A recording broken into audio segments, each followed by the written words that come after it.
You're listening to Crossword, where cultural clues lead to the truth of the word. And my name is Michelle Macklin. Hi, guys. I'm back from my summer hiatus. Took a couple weeks off to do what I need to do in the summertime. So hopefully you guys have had a great summer. Hopefully it's been a good reading summer, a lot of fun fiction. Now, let's get back to some great nonfiction. We have some great books coming up this season, some really good books coming out. I'm starting this series off with Andrew Michta, Professor Andrew Michta from the University of Florida, to talk about the Ukrainian war because it did not go away over the summer. All right. Thanks for listening. And you can find me on my website at bookclues.com. Let me know if you want me to interview an author. I've had a couple people reach out, and a couple of those authors are coming forward now. All right. Thank you. God bless. Happy listening.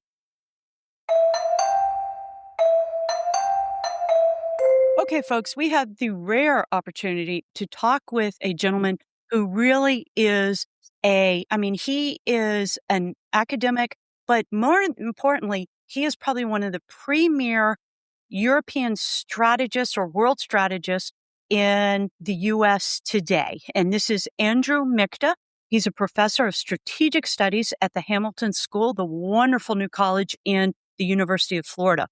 Before joining Hamilton, Professor Michta was a senior fellow with the Geostrategy Initiative in the Atlantic Council Scowcroft Center, where I met Professor Michta. He was a dean of the College of International and Security Studies at the George C. Marshall's European Center for Security Studies. This was a couple years ago. He holds a PhD in international relations from the Johns Hopkins University. Although he is born in Poland, he is definitely an American by scholarship, choice, and citizenship. Dr. Andrew Michta, it is a real pleasure to have you on. If you will, give us and you just came back from Europe after being there for, I think, 2 to 3 months. Give us the strategic picture of Europe right now. Well, first of all, Michelle, thank you for having me, and thank you to your audience for taking the time to listen to me.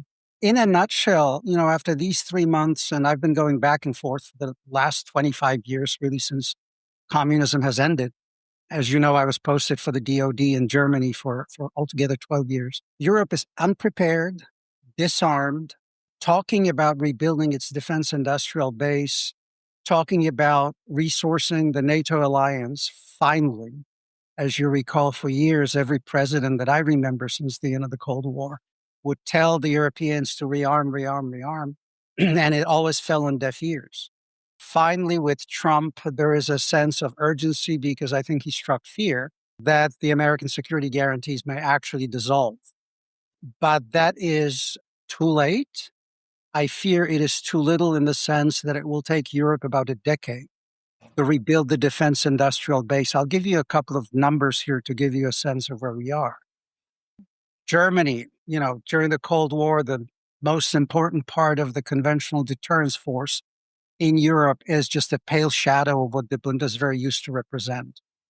They may have about, 500 tanks. Half of them may be drivable. Their production capacity is extremely low. They're only now getting funded, but the contracting process in Germany is also so elaborate and so, quite frankly, convoluted that it takes for a long time for defense contractors to expand productions. Britain on paper has 70,000 soldiers in its army. In reality, it's probably 40,000 capable, plus you add to this 4,500 Gurkhas. The Dutch have no tanks. They're leasing 18 Leos from the Germans. The only countries that are arming are the flank countries, especially the Northeast Corridor, the Scandinavians, the Finns, the Balts, and the Poles. But that's because they feel that threat to be very urgent. What happens with the countries farther away from the flank is that their sense of threat is very, very different as you move east to west. It changes. When I'm in Berlin, Germany now has buffers in the east. It is talking in terms of trying to find a way to manage the relationship with Russia once again. They tried to do it for 16 years using political and economic tools, and it failed, all blew up in their faces with the second invasion of Ukraine. France is looking south very often. When I'm in Paris, I hear, the border of Europe is in the south, not on the Med, but in the Sahel in Africa. And when I am in Spain and Portugal, look at the current crisis, all they talk about is migration. They have no sense of threat or readiness for any sort of conflict in Central Europe. So NATO has 32 members, including, two in North America. But in reality, it really has in Europe those members that are on the flank focused. And the question is, can we develop a structure that within the NATO alliance would allow the United States to maintain its position in Europe, keep its influence in Europe, and lower the cost? Because Europe is part of this larger theater, of this global theater that we have, with four theaters now fracturing and actually threatening to devolve into an all out systemic conflict. Professor Michta, let me ask you a question. I know they're doing a 6-month review, and when I say they, the Department of War is doing a 6-month review about about how much involvement, how much they call it burden sharing.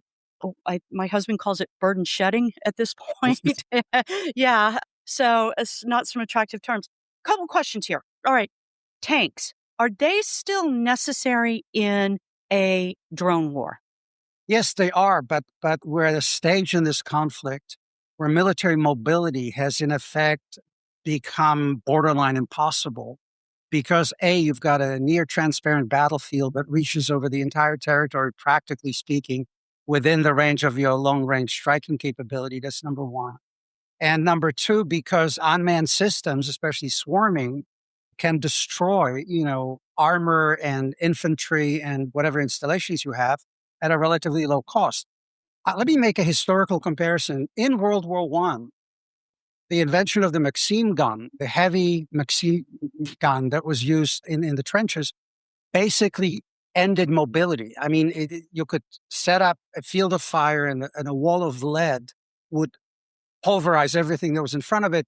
So people dug trenches, the uniforms became khaki colored, dirt colored, everybody was hiding. And this remained until the tank was invented and that restored mobility. What am I driving at? We're in a very similar situation where we need to find a way to restore mobility to combat. And armor will be essential, but you have to be able to protect that armor. What I mean by that, right now we're shooting arrows at arrows, right? Our arrows cost $2 million. Mm-hmm. Their arrows cost $10,000. So this is unsustainable. Sometimes we shoot at archers if we can locate the source of that. What we need to do is use electromagnetic spectrum, especially large chunks of data movement, to create, in effect, I call it a shield that will disable both the onboard communications of the drones and any connectivity they can have, so that both AI enabled and even those that are operated through cables become just chunks of metal, and that will restore mobility. Why am I saying this? I do not believe that we will end up in a situation where you can win a war without actually controlling the terrain, moving forward, establishes your domination over that domain. Look at the war in Iran. I mean, we are bombing the daylights out of the Iranians, and yet until and unless we can actually control terrain, which would be an incredibly costly proposition, we're very much unable to bring this to an end on our terms. So we are in a race when it comes to the real revolution in military affairs. Everybody's fascinated with the drones, and I think rightly so, because it's a cheap effector. You can kill a lot of equipment and people using an unmanned device, but you still need a way to maneuver and, while maneuvering, protect your soldiers, because that's the most precious capability that we have. We will get there, and we have an advantage over the Russians and the Chinese. They're linear in a lot of what they do. We would probably work within the 4 to 6 gigahertz spectrum, but without going into detail, I think that will be the real breakthrough. Bottom line, you will need armor to reinforce mobility, seize terrain, and win conflicts. Actually, that makes complete sense, because you know what? The principles of war don't change with equipment. They really don't. Ever since one tribe came against another tribe back in the Age era, it was about who could hold the ground, who can be the property owner of that ground, and that doesn't change. Talk to us a little bit about the EFDI. I know it's kind of a wall that they're trying to put up on the eastern flank. If you could tell us what those initials stand for and what that is and why that is important for going forward. It's Eastern Flank Deterrence Initiative. It is an initiative that's largely focusing on the Eastern Flank.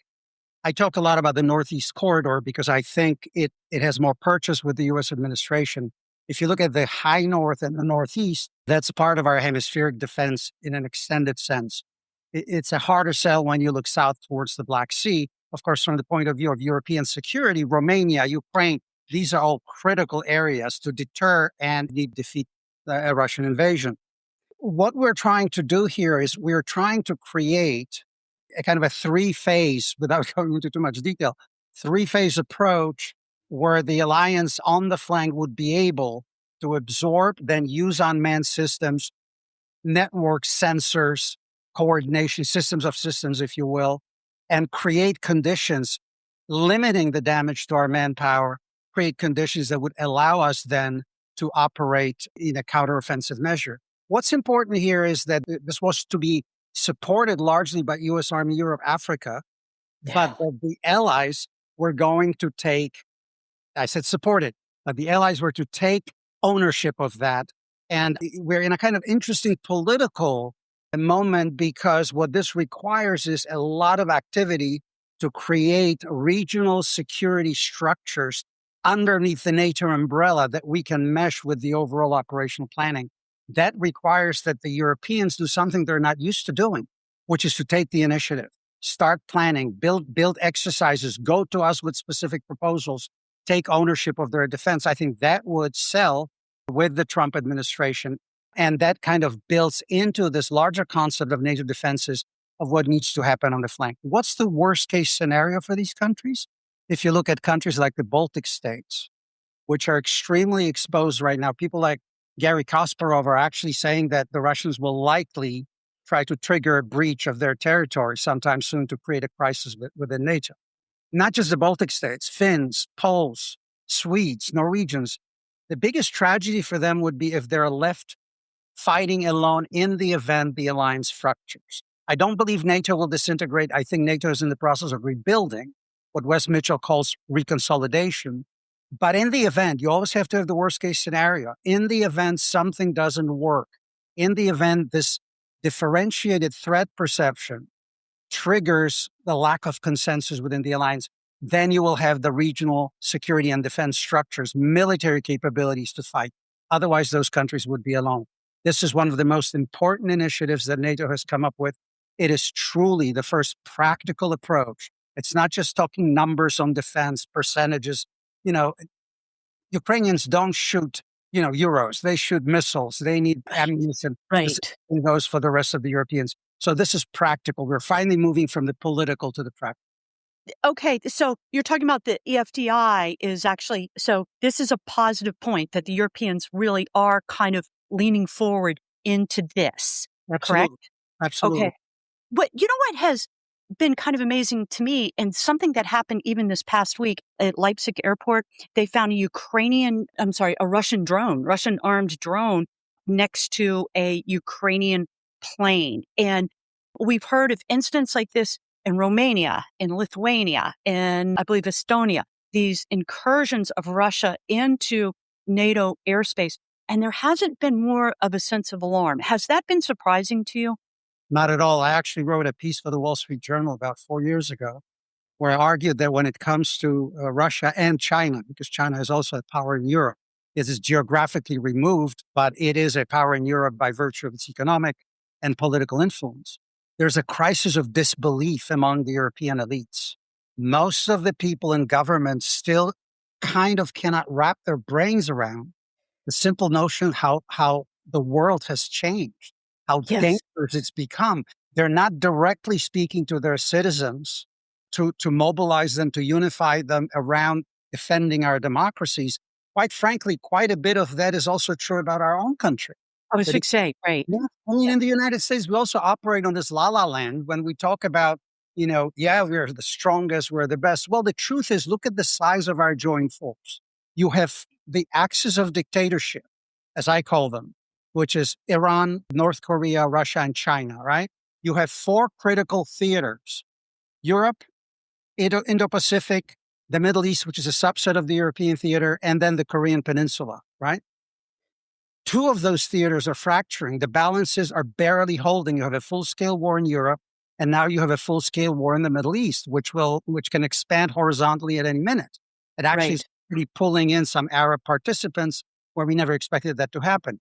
If the Chinese decide to move and they're building their capabilities at speed and scale, People's Liberation Army alone is 2.5 million. Our joint force altogether is 1.3 million on paper, roughly. We've been spending about 3% of our GDP, 3 + 1, 2, over the course of the post-Cold War era. That's half of what we spent during the Cold War. And at that time, we were ready with the military about twice what we have today in terms of the size to fight two simultaneous conflicts in two major theaters. Right. And from the 1970s on, we were kind of fudging this, saying, well, nearly simultaneous. Today, we can fight only in one theater and one secondary. We got away with it because we've been sequencing our conflicts during the post-Cold War era. Now we're doing Iraq, then we're doing Libya, and we were able to control it because the peer adversaries were not really ready.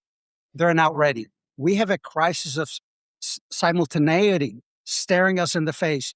If you have two simultaneous crises, or God forbid, four, if the North Koreans move in addition to what's going on in the Middle East and in Europe, and if the Chinese move, we do not have the resources without allies to deal with that. That's why pushing the Europeans to build the core of conventional capabilities in Europe is a 100% number one requirement. This is about the survival of the democratic world. Well, what's going to get them to do that? Because as you said, they're not doing that yet. You bring up a real interesting, folks, go to at Andrew Michta to his X site. And you know what? And he's also plugged into a lot of different people, a lot of different thought leaders in the United States right now. Really interesting X site. Why haven't the Europeans stepped up to this yet? And again, this is probably a follow-on to my last question. Again, is it that crisis of disbelief, as you said? Also, our U.S. policy, it's clear they don't understand Europe. It's so clear. They don't understand Central Europe. They don't understand Eastern Europe. Maybe they go on vacation in France a couple weeks of the year or whatever, but they don't get Europe at all. I've been living in Europe for 30 years. I know Europe. I speak two of Europe's language. I know Europe. They do not get Europe. I can say that.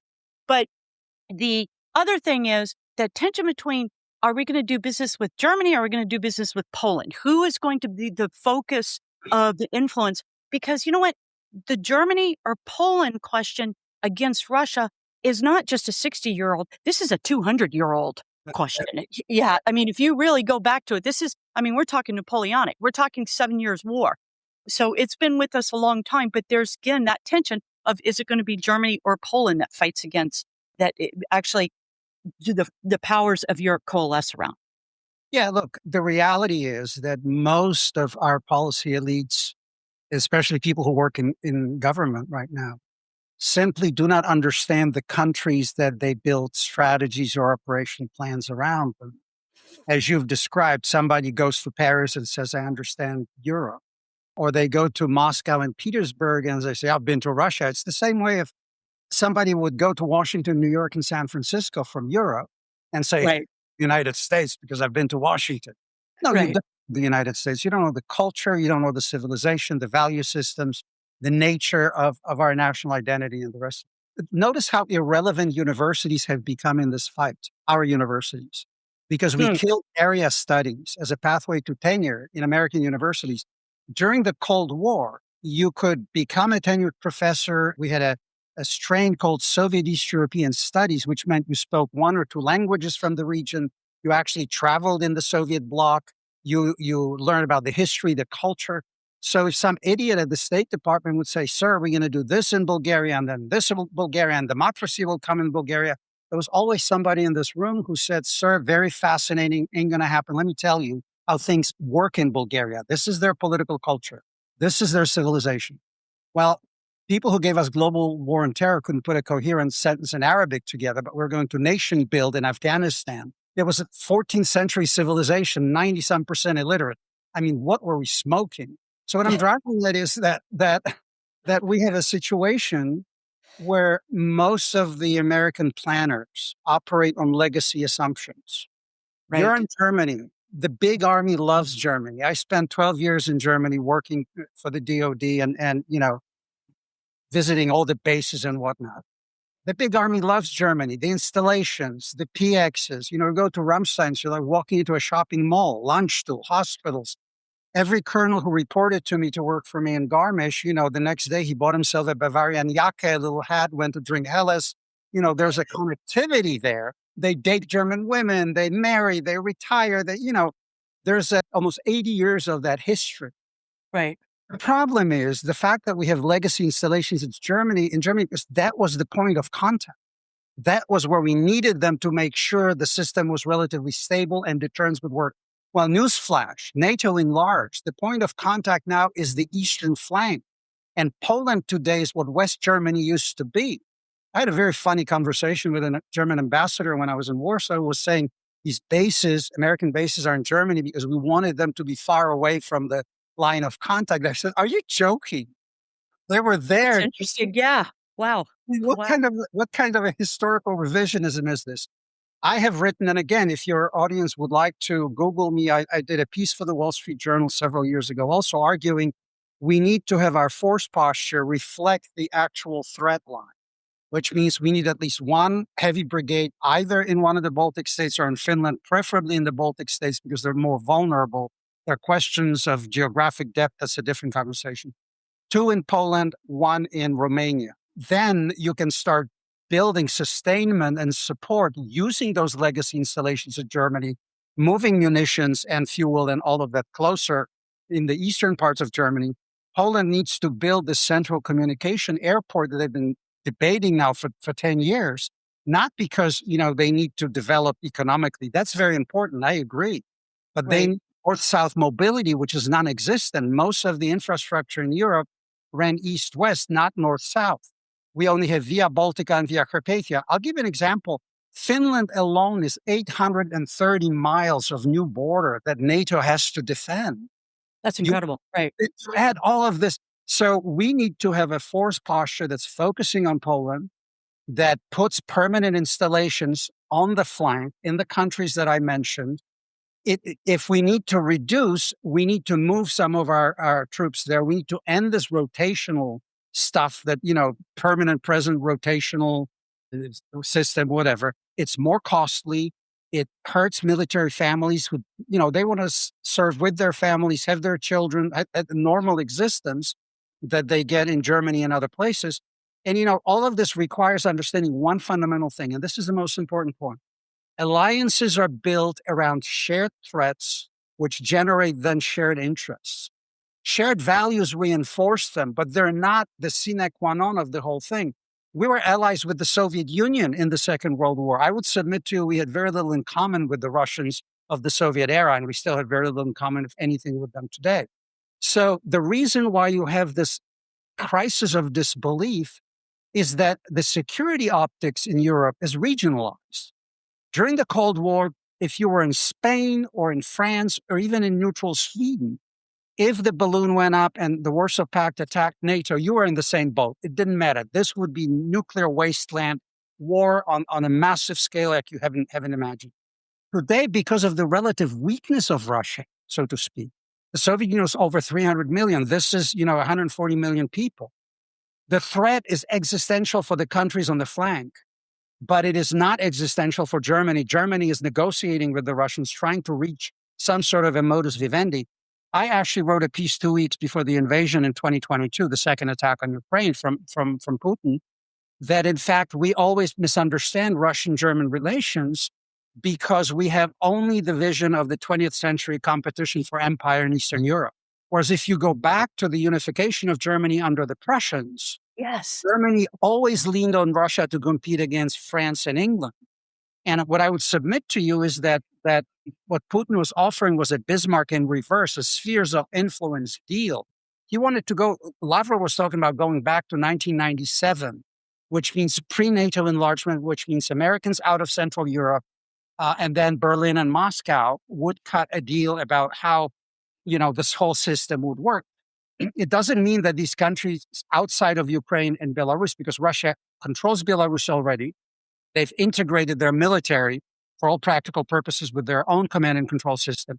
Lukashenko is struggling, traveling to Beijing, trying to get some wiggle room. But Lukashenko knows that he's basically inside the Russian sphere. Ukraine is the decisive one. That's the core of the Eastern Empire of the Russian czars. And then the question would be, to what extent the countries on the flank that are now in NATO would lose their sovereignty? How much of their sovereignty would they lose? Would the Russians then dictate, say, to the Finns or the Poles or the Swedes or the Romanians, this is your energy policy. You're going to buy energy from us. This is going to be a military and defense policy. It's basically the loss of sovereignty, the loss of democracy, loss of freedom. The reason it didn't work is because the Ukrainians stood up and fought. And because Right. she didn't get on that plane and didn't leave as those geniuses at the State Department were trying to, convince him to do. Had he left Kiev, everything would have imploded. So Ukraine has forced the Europeans to start coming to terms with the nature of the Russian threat. And that threat is existential. It is not about this or that region. President Trump, when he talks about, well, we have to negotiate a deal. How much of Donbass are you going to give? How much? Putin is not fighting a war over territory. He's fighting a civilizational war against the West. I am watching a lot of Russian media. It's damaging my health, but I do this Yeah, professionally. I didn't say that. And I can tell you, he's fighting NATO. He's fighting the United States. He knows that if he cuts a deal and his soldiers come back, he's going to develop a 9 millimeter headed from his own goons. He knows that he's fighting for his own political survival and for the survival of this top-down form of governance that he restored in Russia. And that had Ukraine defeated them in 2022 during that first offensive, I will say it, even though it's painful to say it, cowardice on our part, because we didn't give the Ukrainians the weapons that they needed. Had we given them the weapons in that first offensive, they would have broken the Russian military. The Russians had no leadership, no logistics, and most of all, they didn't have any defenses. And when we gave them the time to build those up, they attrited that first army that I worked with for 7 years. General Dayton was an advisor to the Right. Ministry of Sure. Defense in Ukraine. Yeah. Well, I tell you, Ukraine is brilliant, and this is the first time that I thought maybe this is bombing wild berries. I mean, can you imagine? We're sitting in the United States, and you bomb out Amazon centers. Can you imagine that you know what? People will pay whatever it is for gas, but if you can't get your next day delivery from Amazon, and folks, if you don't know what wild berries are it's their Amazon-like distribution center.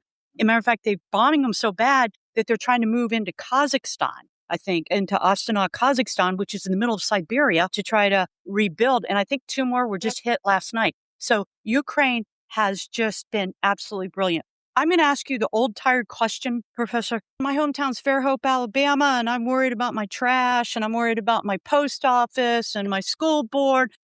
Why do I care what happens on the eastern flank of Europe? Well, because it is about the future of our country. It is about our prosperity, our homeland security. Tragedy of the last 30 years is that our policy elites have become so disconnected from the electorate, like you're just describing. We use normative, values-based language. We're defending the rules-based international order. If I went to your high school friends in Alabama and I said, pay your taxes because you're defending the rules-based international order, what do you think they would say to me?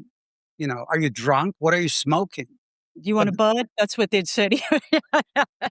absolutely. But the reality is, if you look at the map of the United States, every nation lives in a neighborhood, and that the size of that neighborhood and how secure this neighborhood is, I'm talking geopolitical terms, depends on your economic power, population resources, the military you can generate. Certain attributes of warfare are constant. They have not changed.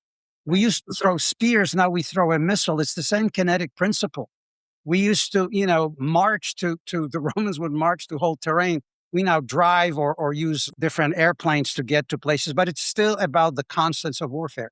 The United States lives in a truly blessed geopolitical, geostrategic environment. Look at our map. Look at the map of the hemisphere, the kind of map you remember from high school before it became politically incorrect. Right. You stop up, right? We're in the middle because we're the most important. And you look at where American deployments are in Europe and in Asia, and you draw circles around the North Atlantic and the Pacific. These are the internal waterways of the United States controlled by the US Navy. This is what gives us access to the world's resources. This is what insulates our homeland, allows us to fight our wars out there, not on our territory. Since the British burned the White House, we did it to ourselves with the Civil War, but that's a different conversation altogether. Foreign aggression, we deter and fight elsewhere. We protect the homeland. That's why what's happening in Europe and what's happening in Eurasia overall means the future of American power, American prosperity, and American security. We talk about Woodrow Wilson. I just taught a seminar on statecraft last semester, and I told my students, look, what's your image of Woodrow Wilson? Oh, make world safe for democracy, blah, blah, blah, blah. So I said, you have this image of the idealist, par excellence. Why did he join the First World War? For the same geopolitical reason, you could not allow one country to dominate Europe and the Eurasian mass because it would lock us into our hemisphere, would make us into a once again regional power. It would undo everything that generations of Americans achieved in terms of our ability to grow, our ability to explore, to trade, to prosper. The same reason why FDR said Europe first, even though it was the Japanese and Asia who attacked us. And it was why we stayed in Europe during the Cold War, when we realized that we fought one power that was trying to dominate Europe and Eurasia. And then our ally from that war, the Soviets, were poised to do exactly the same thing in 1945. So we stayed. All of a sudden, since 2011, when Barack Obama, for the first time, started talking about pivot to Asia, Right. which to me is the complete lack of understanding of the fundamentals of geostrategy. The Pacific and the Atlantic are not an either or proposition. They're part of the same problem set. It's not either or. But what's been happening is that since 2011 in DC, inside the Beltway, you have a cohort of people who have built their creds and their careers on basically arguing we can come up with a political sleight of hand and we can spend half of what we should be spending on defense and have half the size of the military that we should have. And, we will pivot to Asia and leave Europe to the fat Europeans, and then we'll have to deal with it. Well, the enemy gets a vote. We may be trying to talk 15 times about pivoting. Look at the national security strategy that the administration just published. 4 priorities: hemisphere, Indo-Pacific, Europe, the Middle East. Where are we fighting? In the priority number 4. Right. Yeah. Yeah. No kidding. Yeah. So building all these strategies, I believe if the United States loses Europe, it will lose Asia. But if it loses Asia, it retains Europe, it will regain Asia, because we have 6 allies in the Indo-Pacific. We've got 30 allies in Europe.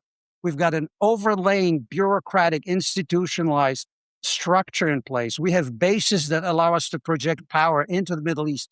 President Trump would not be able to run the Epic Fury campaign if he didn't have NATO bases, American bases in Europe from which we can fly, refuel, and whatnot. Yeah. So, Ramstein, an hour away from here. Yeah. this whole conversation that I hear in Washington, quite frankly, this is to me lacking reality check. If you look at what's happening, we are in an existential struggle with the Chinese. We are faced with a quintessentially revisionist power in the form of the Russian Federation. And we have 2 of their allies who are doing everything to support them. Russia and China are on polar opposites when it comes to their cultures and the extent of racism vis-a-vis the Chinese I saw in Russia. All of that is true. But this is an alliance built on shared threat perceptions and interests. The enemy of my enemy is my friend. They want to destroy the US-led international order and replace it with their own. We should shed some of the old concepts about, neoliberal market economy, free trade. There is no such thing as free trade if there's no enforcement mechanism. Right. When the Chinese government puts a thumb on the scale, radically concentrates, the supply chain networks, and we now become dependent on China for 80% of our medicines. You want to go to war with a country? This is unreal. We need to reshore, restore our ability to make steel, make products, make machines, and then we will be able to defend ourselves and our allies. Otherwise, this is all, pipe dream. Absolutely. And since you're sitting in the classical school at Hamilton College, I would encourage people, if you understand Putin, then you need to go back to the Treaty of Versailles in 1815. You need to go to 1871 and understand the German Franco War. You need to go to 1917, Woodrow Wilson and the coming out of World War I. Then, you know what? You might understand Putin. You might understand where we are today. It's reading and study to understand these bigger pictures and much of what you are talking about. Professor Michta, I know you are a busy man. I won't take any more of your time. Do you have any final thoughts or anything for the audience? Yes, the most important thing is to talk to your family, talk to your friends, talk to your representatives, anybody that you know, and ask questions about what this world really looks like. How much time do we have while our adversaries are getting ready to go to war against us? Quite frankly, we are not in a hybrid conflict, which you described as the drones that show up. Rocket just flew into Poland, landed in the middle of nowhere. Russian missile, right? Cruise missile that came in. We're in a phase zero of this conflict. Our adversaries are shaping the terrain. They're using propaganda, social media, internet, elite capture, money, bribery, everything they can get in order to create advantageous conditions to them. I believe democracies are unbeatable, Michelle, but they have to be mobilized. Free people have to understand. And that's the leader's role. Level with the American public, level with the Europeans, tell them what the situation looks like, and then we will step up. And I will put my money on free people any day. Absolutely. Free, you know what? Free people, free markets, free property. Yeah, I really believe that. I really do. You know what? And that's where human dignity lies. It's not in socialism. It's not in communism. It's not in all the other garbage out there. It is actually in a liberal democracy. Professor Michta, guys, go on his X account. It's well worth your time. It's well worth looking at some of the thought leaders of what they are talking about. And it's really important. So, Andrew Michta, thank you. Thank you, Michelle. Thank you, all of you.